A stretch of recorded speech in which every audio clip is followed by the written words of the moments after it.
Morning दोस्तों। मैं चेतन भारद्वाज श्री राम आदर्श विद्यापीठ की ऑनलाइन क्लासेज में आपका स्वागत करता हूं। कोरोना महामारी के चलते हुए स्कूल अभी बंद है। आपके भविष्य और समय की कीमत समझते हुए आपके विद्यालय प्रशासन ने आपके लिए ऑनलाइन क्लासेज उपलब्ध करवाई हैं, जिसके अंतर्गत आज मैं विज्ञान विषय की कक्षा 10 के लिए पहली ऑनलाइन क्लास लेकर आया हूं। आज हम विज्ञान विषय में जो टॉपिक चैप्टर स्टार्ट करने वाले हैं, आपके चैप्टर का नाम है प्रकाश, लाइट।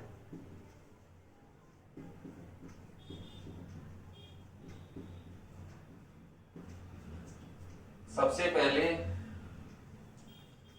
हमें ये पता होना चाहिए कि प्रकाश क्या है, प्रकाश कहते किसको हैं।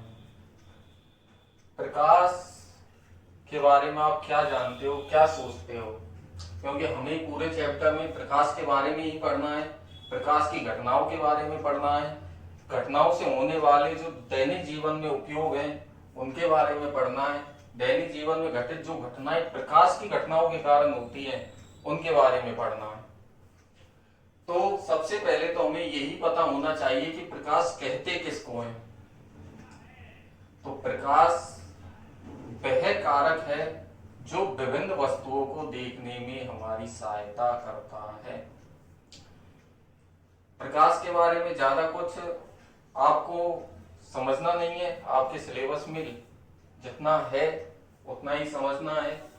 उसके लिए हमें सबसे पहले तो ये पता होना चाहिए कि प्रकाश वह कारक है जो विभिन्न वस्तुओं को देखने में हमारी सहायता करता है। किसी भी वस्तु को देखने के लिए प्रकाश की आवश्यकता होती है, ये आप सब जानते हैं। इसके अलावा किसी भी वस्तु को देखने के लिए आंखों की आवश्यकता होती है, ये भी आप सब जानते हैं। हम बिना आंख और बिना प्रकाश किसी भी वस्तु को नहीं देख सकते। यदि आंखें अपना काम कर रही हैं, आंखें ठीक हैं और प्रकाश उपस्थित नहीं है, तो भी हम किसी वस्तु को नहीं देख पाएंगे। आपने देखा होगा कि जब कभी अंधेरा होता है तो हम वस्तुओं को स्पष्ट रूप से नहीं देख पाते हैं। तो किसी भी वस्तु को देखने के लिए प्रकाश के साथ साथ आंखों की भी आवश्यकता होती है। तो दोनों चीजें होने पर भी हम वस्तुओं को नहीं देख पाते। यदि प्रकाश है और आंखें भी हैं तो भी हम प्रत्येक वस्तु को नहीं देख पाएंगे। क्यों नहीं देख पाएंगे, ये आप खुद देख सकते हो। आप अपने पीछे किसी भी वस्तु को नहीं देख सकते, क्योंकि जो प्रकाश वहां पर उपस्थित है वो हमारी आंखों तक नहीं आ पाएगा। हम किसी भी वस्तु को तभी देख सकते हैं जब उस पर पड़ने वाला प्रकाश हमारे नेत्रों तक आए। ये मेरा हाथ है, आपको इस हाथ का सामने वाला भाग दिखाई दे रहा है, पीछे वाला भाग दिखाई नहीं देगा। लेकिन मुझे पीछे वाला भाग दिखाई दे रहा है, सामने वाला भाग दिखाई नहीं दे रहा, क्योंकि इस हिस्से पर जो प्रकाश आ रहा है वो यहां से टकराकर आपके नेत्रों में, आपकी आंखों में प्रवेश कर रहा है, इसलिए आपको ये भाग दिखाई दे रहा है। और इसके पीछे जो भाग है, ये वाला भाग है, इस पर पड़ने वाला प्रकाश मेरी आंखों में प्रवेश कर रहा है, तो मुझे पीछे वाला भाग दिखाई दे रहा है। आप इस पीछे वाले भाग को नहीं देख सकते, जबकि आपकी आंखें भी ठीक हैं और इस भाग पर भी प्रकाश है। लेकिन फिर भी हम इस भाग को आप लोग देख नहीं पा रहे हो। इस भाग पर प्रकाश है लेकिन मैं इस भाग को देख नहीं पा रहा हूं, क्योंकि इस भाग पर प्रकाश का जो प्रकाश आ रहा है वो वापस मेरी आंखों तक नहीं आ पा रहा, वो यहां से टकराकर वापस सामने आपकी आंखों तक पहुंच रहा है। इसलिए मुझे ये भाग दिखाई नहीं दे रहा, क्योंकि इस पर आने वाला प्रकाश आपकी आंखों तक जा रहा है, मेरी आंखों तक नहीं आ रहा। आपको पीछे का भाग दिखाई नहीं दे रहा क्योंकि इस पर पड़ने वाला प्रकाश मेरी आंखों तक आ रहा है, आपकी आंखों तक नहीं पहुंच पा रहा। इसलिए किसी भी वस्तु को देखने के लिए हमें आंखों की आवश्यकता है। सबसे जरूरी चीज है वो क्या है? आंखें। आंखें होनी चाहिए, यदि आंखें नहीं है तो फिर प्रकाश कुछ नहीं कर सकता। तो सबसे जरूरी चीज है वो है आंखें। किसी भी वस्तु को देखने के लिए आंखों की आवश्यकता होती है। आंखें हैं, आंखों के साथ किसकी आवश्यकता होती है? प्रकाश की। किसकी आवश्यकता है? प्रकाश की। प्रकाश भी जरूरी है, बिना प्रकाश के हम किसी वस्तु को नहीं देख सकते। उसके साथ प्रकाश और आंखों के मध्य एक अन्योन क्रिया होनी चाहिए। प्रकाश हमारी आंखों में प्रवेश करना चाहिए, तभी हम किसी वस्तु को देख पाते हैं। यह आप सबने अब तक समझ लिया होगा। किसे कहते हैं प्रकाश? वह कारक जो विभिन्न वस्तुओं को देखने में हमारी सहायता करता है। प्रकाश एक प्रकार की ऊर्जा है। प्रकाश के द्वारा हम विभिन्न कार्य संपन्न कर सकते हैं, लेकिन फिलहाल हमें जो चीज याद रखनी है वो ये है कि वह कारक जो विभिन्न वस्तुओं को देखने में हमारी सहायता करता है, वह क्या कहलाता है? प्रकाश। उसके बाद ये बताया मैंने कि किसी भी वस्तु को देखने के लिए प्रकाश और मानव नेत्रों के मध्य एक अन्योन क्रिया, आपस में एक क्रिया होती है, तभी हम किसी वस्तु को देख पाते हैं। अब वह क्रिया क्या है? वह जो प्रकाश की सबसे पहली घटना है उसके बारे में हम पढ़ेंगे, वो है परावर्तन। क्या है? परावर्तन। अब परावर्तन कहते किसे हैं? रिफ्लेक्शन। परावर्तन का मतलब क्या है? परावर्तन आप बचपन में बॉल से सभी खेले होंगे, सभी खेलते हैं। जब हम बॉल को दीवार पर मारते हैं तो क्या होता है? जब बॉल को आप दीवार पर मारोगे तो क्या होगा? बॉल टकराकर वापस आती है। क्या होता है? बॉल टकराकर वापस आती है। जैसे बॉल टकराकर वापस आई, उसी प्रकार प्रकाश भी किसी सतह से टकराकर वापस आता है। तो वह घटना क्या कहलाती है? परावर्तन। जैसे बॉल टकराकर वापस आई तो उसको हम बोल सकते हैं ये क्या है? बॉल का परावर्तन। यदि प्रकाश की किरणें टकराकर वापस आ रही हैं तो हम उनको क्या बोलेंगे? ये क्या है? प्रकाश का परावर्तन। आपने देखा होगा प्रकाश का कोई भी स्रोत है, उससे प्रकाश निकल रहा है, सामने यदि दीवार है या और कोई अपारदर्शी माध्यम है तो प्रकाश उस पर टकराकर वापस लौटता है। तो प्रकाश का किसी अपारदर्शी पृष्ठ से टकराकर वापस लौटना क्या कहलाता है? प्रकाश का परावर्तन। समझे? बॉल से हम खेले हैं, दीवार पे जब बॉल को मारते हैं तो बॉल टकराकर वापस आती है। उसी प्रकार से जब प्रकाश की किरणें किसी सतह से टकराती हैं तो वहां से वापस लौटकर आती हैं। तो क्या हुआ? परावर्तन। प्रकाश की किरणों का किसी अपारदर्शी पृष्ठ से टकराकर वापस लौटना क्या कहलाएगा? प्रकाश का परावर्तन। और यदि हम और छोटी डेफिनेशन, शॉर्ट डेफिनेशन देना चाहें तो हम इतना भी बोल सकते हैं, प्रकाश की किरणों पर टकराकर वापस लौटना क्या कहलाता है? परावर्तन। किसे कहते हैं परावर्तन? प्रकाश की किरणों का टकराकर वापस लौटना। यदि परावर्तन की बात आए तो आपको दिमाग में डेफिनेशन तो बाद में याद रखनी है, सबसे पहले आपको परावर्तन समझ में आना चाहिए कि परावर्तन का मतलब क्या होता है। जैसे कि अब तक हमने देखा बॉल टकराकर वापस आती है, तो टकराकर वापस आना क्या कहलाता है? परावर्तन। टकराकर वापस आना क्या कहलाता है? परावर्तन। यदि प्रकाश की किरणें टकराकर वापस आ रही हैं तो उसको हम क्या बोल देंगे? प्रकाश का परावर्तन। यदि और कोई चीज है वो टकराकर वापस आ रही है तो उसको हम क्या बोल देंगे? उसका परावर्तन। जैसे मान लो आप फुटबॉल है, फुटबॉल में किक मारो, वो दीवार से टकरा कर वापस आएगी तो हम बोल देंगे फुटबॉल का क्या हुआ है, परावर्तन। ऐसे ही आपकी जो बुक है, जो आपका सिलेबस है, उसमें प्रकाश है, तो हमें परावर्तन पढ़ना है प्रकाश के बारे में। वैसे घटना, ये शब्द यूज भी प्रकाश के लिए ही होता है। तो प्रकाश का परावर्तन किसे कहेंगे, प्रकाश की किरणों का टकराकर वापस आना। परावर्तन का एक छोटा सा शाब्दिक सबसे सिंपल मतलब यही है, टकराकर वापस आना। अब जब डेफिनेशन हमसे परावर्तन की पूछेगा तो हम इतनी सी डेफिनेशन नहीं लिख सकते। इतना सा तो हम कैसे लिखेंगे कि टकराकर वापस आना परावर्तन कहलाता है।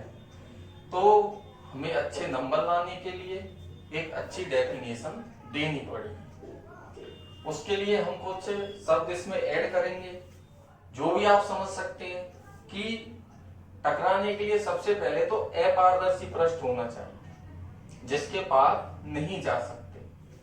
यदि पार निकल ही जाएंगे तो टकराकर वापस क्यों आएंगे। यदि हम किसी भी सतह से, किसी भी पृष्ठ से पार ही निकल जाएंगे, बॉल है वो दीवार से पार ही निकल जाएगी तो टकराकर वापस कैसे आएगी। तो टकराकर वापस आने के लिए सबसे पहले तो कैसी होनी चाहिए, अपारदर्शक। अपारदर्शक मतलब जिसके आर पार नहीं जाया जा सकता। तो सबसे पहली बात तो सतह, सतह होनी चाहिए, और सतह भी कैसी होनी चाहिए, अपारदर्शक। अपारदर्शक का मतलब समझ रहे हो, पारदर्शक उसको बोलते हैं जिसके आर पार जा सकते हैं, और अपारदर्शक जिसके आर पार नहीं जाया जा सकता। तो अपारदर्शक वह सतह जिसके आर पार नहीं जाया जा सकता क्या कहलाता है, अपारदर्शक सतह। तो सतह कैसी होनी चाहिए, अपारदर्शक, फर्स्ट बात, ठीक है। उसके बाद टकराकर वापस लौटना, तो एक यदि हम थोड़ी अच्छी डेफिनेशन बनाएं तो हम बनाएंगे प्रकाश की किरणों का किसी अपारदर्शक सतह से टकराकर वापस लौटना क्या कहलाता है, प्रकाश का परावर्तन। प्रकाश का परावर्तन आया समझ में। डेफिनेशन क्या होगी, प्रकाश की किरणों का किसी अपारदर्शी पृष्ठ से टकराकर वापस आना या वापस लौटना क्या कहलाता है, प्रकाश का परावर्तन। अब यदि आप और भी अच्छी परिभाषा देना चाहते हो तो फिर परिभाषा क्या होगी, तो अब इसमें हम माध्यम यूज करेंगे। माध्यम साइंस में यदि हम लेते हैं तो दो प्रकार के माध्यम होते हैं, सघन माध्यम और विरल माध्यम। दो माध्यम आगे भी काम में आएंगे हमें, अभी समझ लो माध्यम।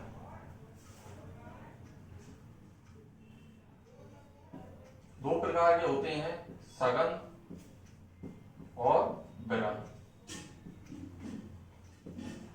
अब सघन माध्यम का मतलब होता है गहरा माध्यम, घना माध्यम, और विरल माध्यम का मतलब होता है हल्का माध्यम, छितरा हुआ माध्यम। जो छितरा हुआ रहता है ना, दूर दूर होता है, वह माध्यम। सघन का माध्यम घना, और विरल का जो छितरा माध्यम है, जो दूर दूर है जिसमें कण।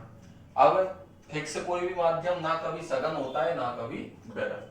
कोई भी माध्यम कब सघन होगा कब विरल होगा यह तब पता लगता है जब हम उसकी तुलना किसी अन्य माध्यम के साथ करते हैं। जैसे कि यदि आपकी तुलना की जाए हवा और पानी, किसकी तुलना करी जाए, हवा और पानी।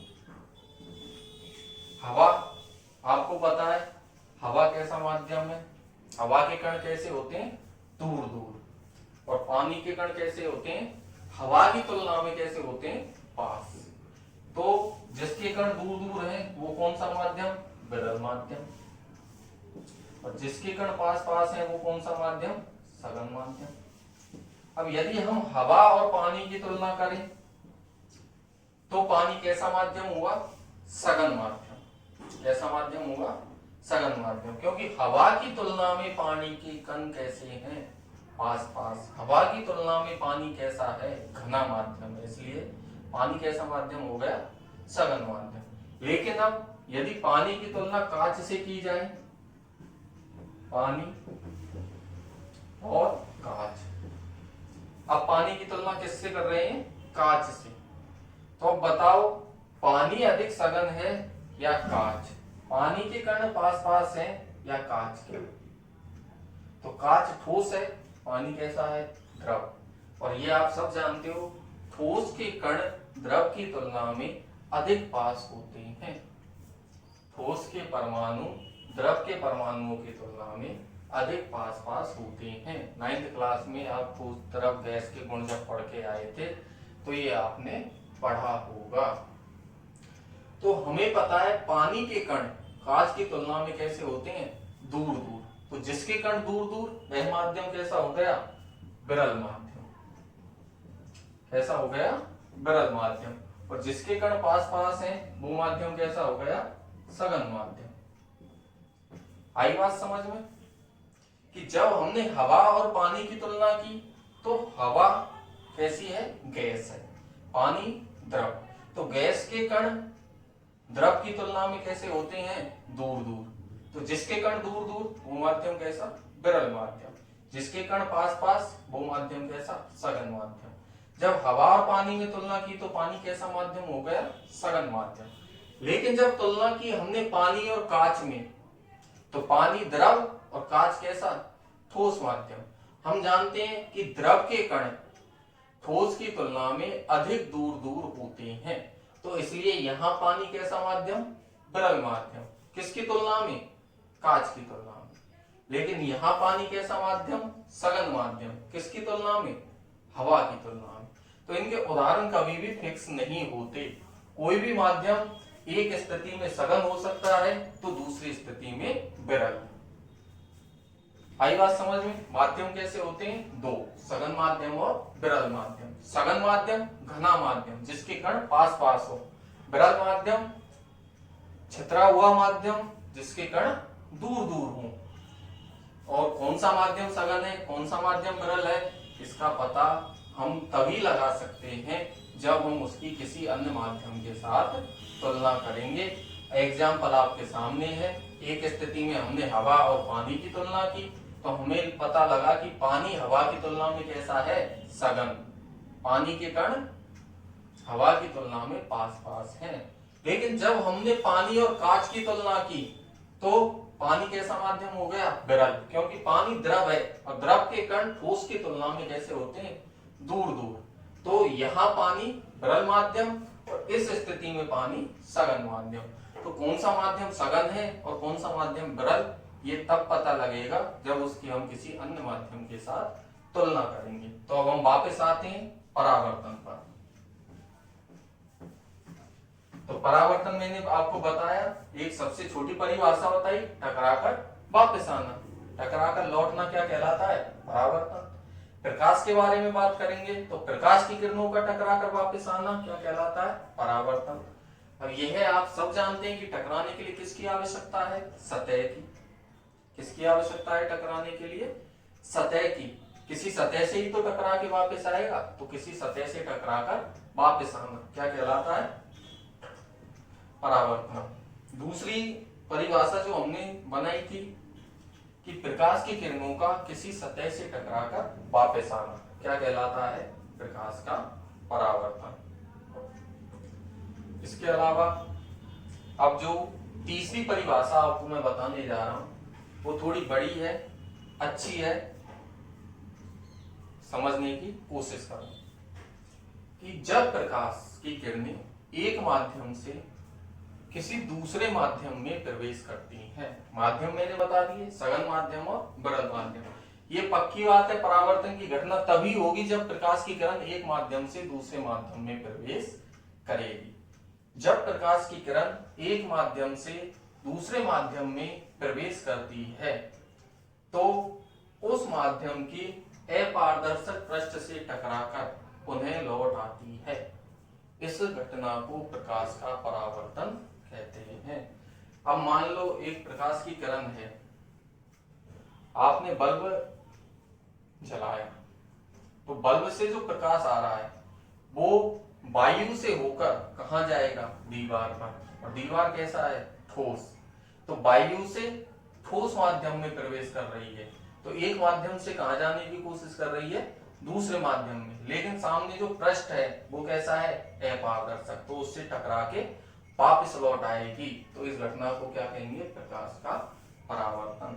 तो प्रकाश की किरणों का एक माध्यम से दूसरे माध्यम में प्रवेश करने पर अपारदर्शक पृष्ठ से टकराकर वापस लौटना क्या कहलाता है, प्रकाश का परावर्तन। आप कोई भी परिभाषा याद रख सकते हैं, सभी परिभाषाएं सही हैं। प्रकाश की किरणों का टकराकर वापस आना प्रकाश का परावर्तन कहलाता है। दूसरी परिभाषा बोलेंगे तो प्रकाश की किरणों का किसी अपारदर्शक पृष्ठ से टकराकर वापस लौटना प्रकाश का परावर्तन कहलाता है। यदि हम तीसरी परिभाषा बोलें तो प्रकाश की किरणें जब एक माध्यम से दूसरे माध्यम में प्रवेश करती हैं तो अपारदर्शक पृष्ठ से टकराकर वापस लौट आती हैं, उसे प्रकाश का परावर्तन कहते हैं। तो परावर्तन की क्या परिभाषा हुई, जब प्रकाश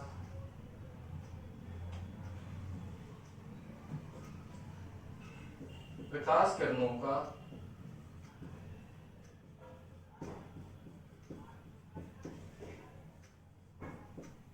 अपारदर्शक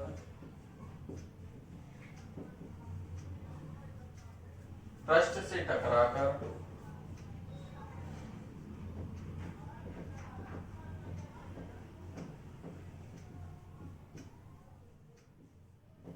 वापस लौटना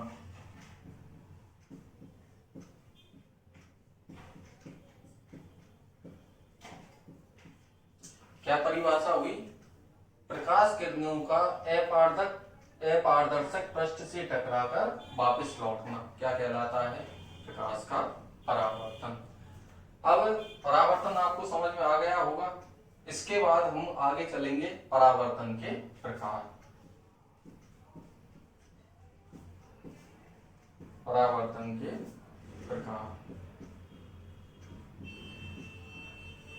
टाइप्स ऑफ रिफ्लेक्शन।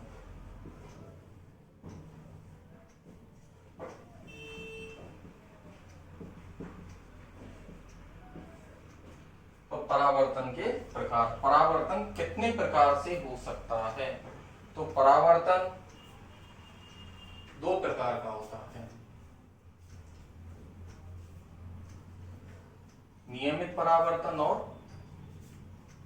विसरित परावर्तन, या जिसको हम बोलते हैं अनियमित परावर्तन। कितने प्रकार का होता है परावर्तन, दो प्रकार का, नियमित परावर्तन और विसरित परावर्तन।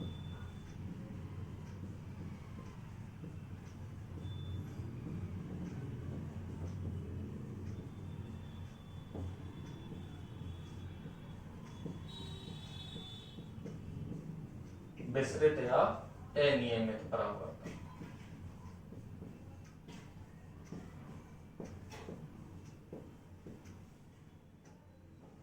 परावर्तन के प्रकार दो प्रकार, नियमित परावर्तन और विसरित या अनियमित परावर्तन। अब नियमित परावर्तन किसे कहते हैं और विसरित परावर्तन किसे कहते हैं, इसके बारे में हम पढ़ेंगे। इसको मैं हटा देता हूं। आपको नोट्स बनाने की सोच रहे होंगे कुछ बच्चे कि सर नोट्स कैसे बनाएंगे, तो वीडियो के लास्ट में हम आपको नोट्स डालेंगे, वहां पर आप वीडियो पॉज करके आराम से उन नोट्सों को लिख सकते हैं। जितना भी आपको आज इस वीडियो में पढ़ाया जाएगा उससे रिलेटेड जितने भी नोट्स हैं वो वीडियो के लास्ट में आपको डाले जाएंगे। वहां पे आप वीडियो को पॉज करके वीडियो को रोक के आराम से अपने रजिस्टर में नोट कर सकते हैं, याद कर सकते हैं। कल उससे आगे हम फिर पढ़ाएंगे और बाकी के नोट्स वीडियो के लास्ट में ऐसे ही हर वीडियो में डाले जाएंगे। ठीक है, तो हम बात कर रहे थे परावर्तन के प्रकार।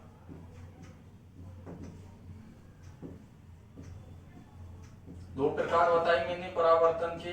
पहला नियमित परावर्तन। पहला परावर्तन कौन सा, नियमित परावर्तन। अब नियमित का मतलब क्या होता है, नियमित आपको भी बोला जाता है नियमित विद्यालय आना चाहिए। नियमित का मतलब क्या होता है, परावर्तन तो आप जानते ही हो सब, प्रकाश की किरणों का टकराकर वापस आना परावर्तन कहलाता है। नियमित का मतलब क्या होता है? नियमित का मतलब आपको समझ में आ गया तो आप फिर नियमित परावर्तन की परिभाषा दे सकते हो। आपको बोला जाता है नियमित विद्यालय आना चाहिए। इसका मतलब क्या है कि आपको एक नियम के अनुसार डेली एक क्रम से जो भी विद्यालय की व्यवस्था है, समय सारणी है, उसके अनुसार विद्यालय आना चाहिए। उसी प्रकार परावर्तन है। तो नियमित परावर्तन जब प्रकाश की किरणें किसी समतल चिकने पृष्ठ पर आपतित होती हैं, जब प्रकाश की किरणें किसी समतल चिकने पृष्ठ पर आपतित होती हैं तो परावर्तन के पश्चात वो एक समान दिशा में लौट जाती हैं। उसे क्या कहते हैं? नियमित परावर्तन। परिभाषा यहां लिख रहा हूं। जब प्रकाश की किरणें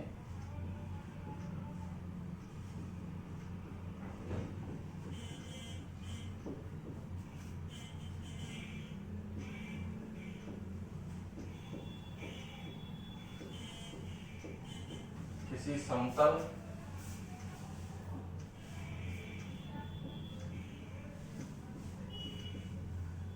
अपारदर्शक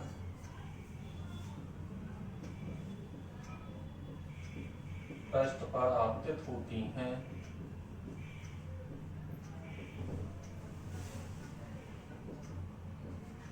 तो परावर्तन के पश्चात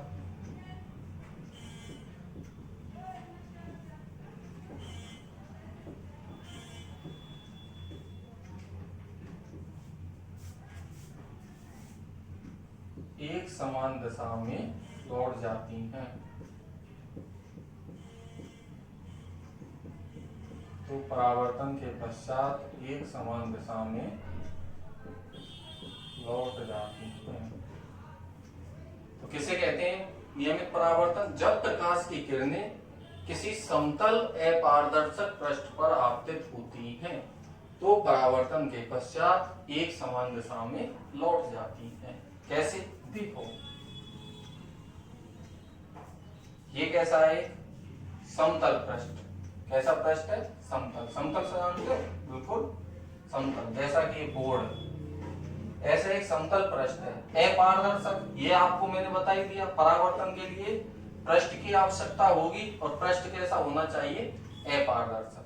तो जब प्रकाश की किरणें किसी समतल अपारदर्शक पृष्ठ पर आपतित होती हैं तो परावर्तन होगा, ये आप सबको पता है। और परावर्तन किसे कहते हैं? प्रकाश की किरणों का लौटना। तो प्रकाश की किरणें लौटेंगी, लेकिन कौन सी दिशा? एक समान दिशा। यहाँ दो शब्द याद रखने के हैं कि परावर्तन तो वही है, प्रकाश की किरणों का अपारदर्शक पृष्ठ पर टकराकर वापस लौटना, क्या कहलाता है? परावर्तन। वो तो सेम है, लेकिन नियमित में पृष्ठ कैसा होगा? समतल। कैसा पृष्ठ होना चाहिए? समतल। और लौटने की दिशा कैसी होगी? एक समान दिशा। ये दो चीजें हमें यहाँ याद रखनी है कि नियमित परावर्तन में पृष्ठ कैसा होना चाहिए? समतल। और जो लौटने की दिशा है वो कैसी होनी चाहिए? एक समान दिशा। कैसे? वो यहाँ देखो, पृष्ठ कैसा लिया हमने? समतल। बिल्कुल समतल पृष्ठ। अपारदर्शक का मतलब पीछे की साइड अपारदर्शक पदार्थ की पॉलिश। जैसे कि डेली जो दर्पण हम अपना चेहरा देखने के लिए उपयोग में लेते हैं, वो कौन सा दर्पण होता है? समतल दर्पण। कैसा पृष्ठ? समतल और अपारदर्शक। उसके पीछे आपने कभी देखा हो तो एक पॉलिश हुई होती है, लाल नीले रंग की एक पॉलिश हुई होती है, वो कौन सा पदार्थ है? अपारदर्शक पदार्थ। तो अपारदर्शक समतल पृष्ठ, पॉलिश कर दी कैसी? अपारदर्शक। तो कैसा पृष्ठ हो गया अब ये? समतल अपारदर्शक पृष्ठ। ठीक है। तो किसी समतल अपारदर्शक पृष्ठ पे जब प्रकाश की किरणें आपतित होंगी, ये कौन है? प्रकाश की किरणें। आपतित का मतलब आना, किसी भी स्रोत से, मान लो यहाँ कोई स्रोत है, सूर्य है, कुछ भी है, प्रकाश की किरणें आई, पृष्ठ कैसा? समतल। नियमित परावर्तन में हमें जो सबसे ज्यादा याद रखने की जरूरत है वो क्या है, क्या जरूरत है, पृष्ठ कैसा होना चाहिए, समतल।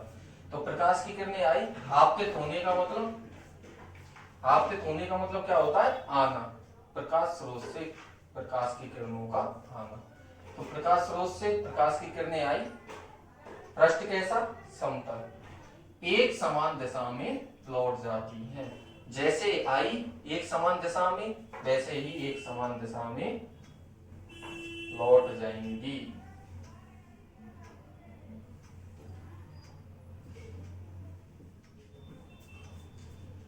तो नियमित परावर्तन, पृष्ठ समतल और लौटने की दिशा कैसी, समान। तो जब प्रकाश की किरणें आई, समतल पृष्ठ पे आपतित हुई, तो एक समान दिशा में लौट जाएंगे। देखो यहाँ सब किरणें कैसी दिशा में लौट रही हैं, एक समान दिशा में, अलग अलग दिशाओं में नहीं जा रही हैं। तो जब प्रकाश की किरणें समतल पृष्ठ पे आपतित होती हैं और एक समान दिशा में लौट जाती हैं, तो उसे हम क्या बोलते हैं, नियमित परावर्तन। आए बात समझ में। नियमित परावर्तन में परावर्तन आप पहले पढ़ चुके हैं, समझ चुके हैं कि परावर्तन किसे कहते हैं। परावर्तन का मतलब होता है प्रकाश की किरणों का किसी सतह से टकराकर वापस लौटना। ये आप सब जानते हैं कि पृष्ठ कैसा होना चाहिए, अपारदर्शक। लेकिन जब बात आएगी नियमित परावर्तन की, तो वो अपारदर्शक पृष्ठ कैसा होना चाहिए, समतल। तो सबसे ज्यादा जो यहाँ याद रखने की जरूरत है वो एक तो ये कि पृष्ठ कैसा होगा, समतल, और लौटने की दिशा कैसी होगी, समान दिशा। ठीक है। तो प्रकाश की किरणों का किसी समतल या पारदर्शक पृष्ठ पर टकराकर एक समान दिशा में वापस लौटना क्या कहलाता है, नियमित परावर्तन। कोई प्रॉब्लम? यहाँ एक समान दिशा में किरणें आई, समतल पृष्ठ पे टकराई और एक समान दिशा में लौट गई, तो इसे क्या कहेंगे हम, नियमित परावर्तन। ठीक है। अब इससे आगे हम दूसरे प्रकार का परावर्तन पढ़ेंगे। दूसरा परावर्तन है विसरित परावर्तन। कौन सा है दूसरे प्रकार का परावर्तन, विसरित परावर्तन, जिसको हम क्या बोलते हैं, अनियमित परावर्तन। विसरित या अनियमित परावर्तन।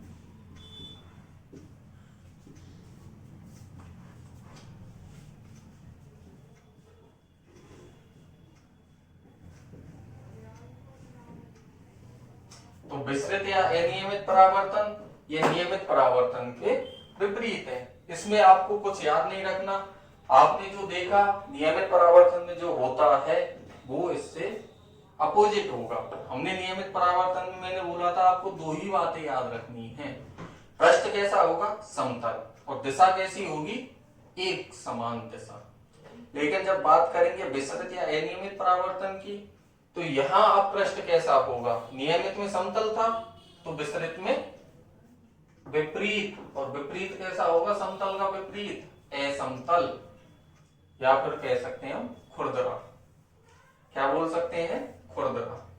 तो विसरित परावर्तन जब प्रकाश की किरणें किसी असमतल या खुरदरे पृष्ठ पर आपतित होती हैं, तो वह परावर्तन के पश्चात वहां नियमित परावर्तन में कैसी दिशा में लौटी थी, एक समान दिशा में, लेकिन अनियमित परावर्तन में उससे विपरीत। तो कैसी दिशा में लौटेंगी, अब असमान दिशा में, अलग अलग दिशाओं में लौट जाती हैं।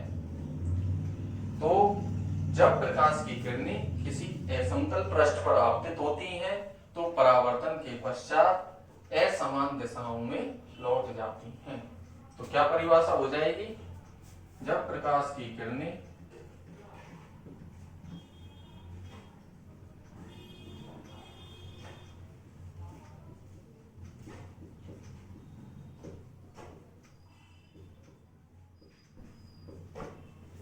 किसी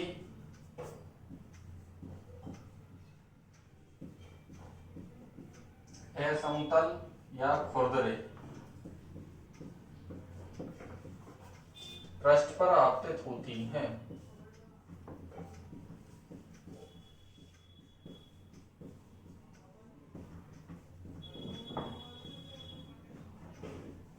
तो परावर्तन के पश्चात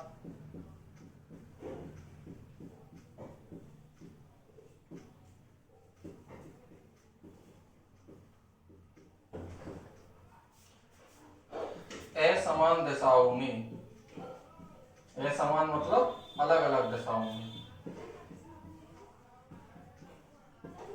असमान दिशाओं में लौट जाती हैं। तो उसे क्या बोलेंगे हम, विसरित या अनियमित परावर्तन। तो नियमित में समतल पृष्ठ, विसरित में असमतल या खुरदरा पृष्ठ। ये याद रखने की बात है, असमतल या पृष्ठ कैसा होगा, खुरदरा, और लौटने की दिशा कैसी होगी, असमान दिशा। नियमित परावर्तन में पृष्ठ समतल था, अनियमित परावर्तन में पृष्ठ असमतल। नियमित परावर्तन में लौटने की दिशा समान थी, विसरित या अनियमित परावर्तन में लौटने की दिशा कैसी है, असमान दिशा। तो अब तक हमने यहाँ पढ़ा प्रकाश किसे कहते हैं। तो वह कारक जो विभिन्न वस्तुओं को देखने में, चलो इसको डायग्राम द्वारा भी समझ लेते हैं। कैसा, पृष्ठ असमतल। अब ये पृष्ठ असमतल है, ये प्रकाश की किरणें आई,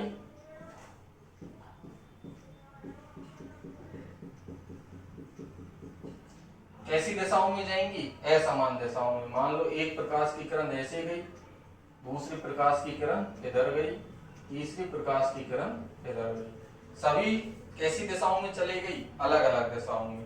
तो ये कैसा परावर्तन, अनियमित परावर्तन। पृष्ठ कैसा, असमतल। परावर्तन की दिशा कैसी, अलग अलग। प्रकाश की किरणें परावर्तन के पश्चात कैसी दिशाओं में जा रही हैं, अलग अलग दिशाओं में। तो ये कैसा परावर्तन हो गया, विसरित। विसरित मतलब फैला हुआ या अनियमित। नियमित परावर्तन में पृष्ठ समतल और परावर्तन की दिशा एक समान दिशा। तो आज जो हमने पढ़ा है उसको एक बार थोड़ा रिपीट करते हैं। आज हमने पढ़ा प्रकाश वह कारक जो विभिन्न वस्तुओं को देखने में हमारी सहायता करता है, वह क्या कहलाता है, प्रकाश। उसके बाद हमने ये भी समझा कि किसी वस्तु को देखने के लिए प्रकाश की आवश्यकता होती है, आंखों की आवश्यकता होती है, और साथ में ही प्रकाश व आंखों के मध्य अन्योन क्रिया की आवश्यकता होती है।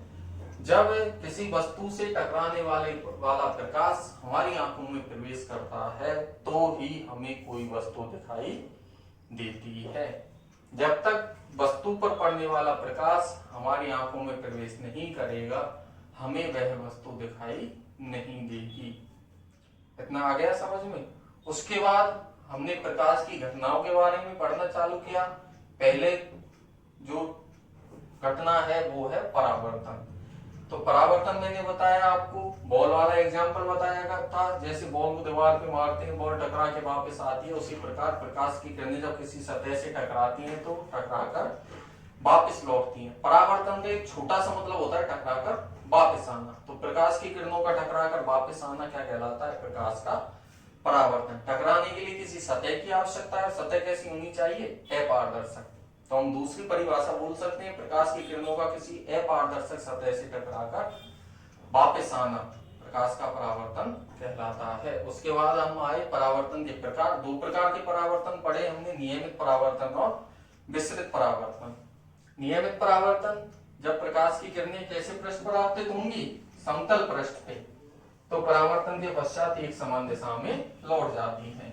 और अनियमित परावर्तन, जब प्रकाश की किरणें किसी असमतल पृष्ठ पर आपतित होती हैं तो अलग अलग दिशाओं में लौट जाती हैं। इससे आगे हम अगली क्लास में पढ़ेंगे। नोट्स आपको वीडियो के लास्ट में मिलेंगे, आप उनको नोट करें, याद करें, और इससे रिलेटेड आपको कोई भी समस्या हो तो आप मुझे इस नंबर पे व्हाट्सएप कर सकते हैं, कांटेक्ट कर सकते हैं। नंबर नोट करें 8233988599। किसी भी प्रकार की समस्या है आप मुझसे कांटेक्ट करें, आपकी समस्या को सॉल्व किया जाएगा। धन्यवाद।